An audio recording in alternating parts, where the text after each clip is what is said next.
Brought to you by Agilus Diagnostics. Health test की बात आती है तो मैं भरोसा करता हूँ India largest diagnostics company Agilus diagnostics. खुद को टेस्ट करते रहो। भारत के डिफेंस सेक्टर में अंतर्राष्ट्रीय सहयोग लगातार बढ़ता जा रहा और अब एक नया मोड़ तब आया जब फ्रांस ने भारत को एक बड़ी साझेदारी का प्रस्ताव दिया, या यूं कहे कि भारत को बड़ा ऑफर दे डाला।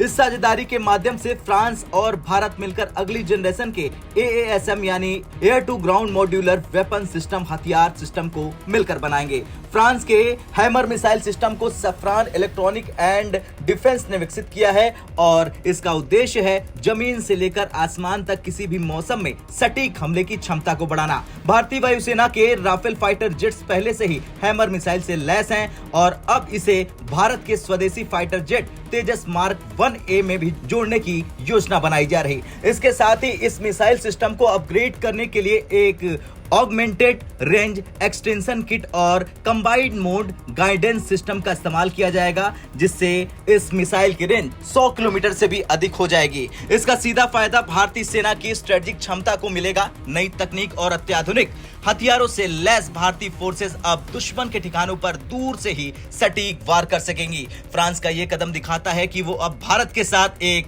परमानेंट डिफेंस पार्टनरशिप बनाना चाहता है। वैसे ये कहना कहीं से गलत नहीं होगा कि जहां चाह वहां रहा, और ये कहावत भारत के प्रधानमंत्री नरेंद्र मोदी पर सटीक बैठती है। जब पूरी दुनिया के रक्षा विशेषज्ञ भारत की रक्षा नीति को लेकर अटकलें लगा रहे थे, तब पीएम मोदी ने कुछ ऐसा किया जिसकी उम्मीद शायद किसी ने कभी की हो। भारत के रक्षा क्षेत्र में किए गए फैसले ने दुनिया की महाशक्तियों को चौंका दिया। मोदी की इस योजना को समझना और उस पर प्रतिक्रिया देना किसी भी देश के लिए आसान नहीं है। पीएम मोदी ने अपनी सरकार के शुरुआती वर्षों में ही भारत को आत्मनिर्भर बनाने पर जोर दिया। उनकी मेक इन इंडिया और आत्मनिर्भर भारत योजनाओं के तहत रक्षा क्षेत्र में भी बड़े कदम उठाए गए। भारत जो कभी अपने अधिकांश रक्षा उपकरण आयात करता था, अब धीरे धीरे उन देशों की श्रेणी में आ रहा जो अपनी रक्षा तकनीक खुद विकसित कर रहा। ये केवल हथियारों या तकनीक के निर्माण तक सीमित नहीं है, बल्कि इसमें अत्याधुनिक इंजन तकनीक भी शामिल है। खैर, अब सवाल यह है कि क्या फ्रांस अब रूस की तरह भारत के साथ लंबे समय तक सहयोग कर पाएगा?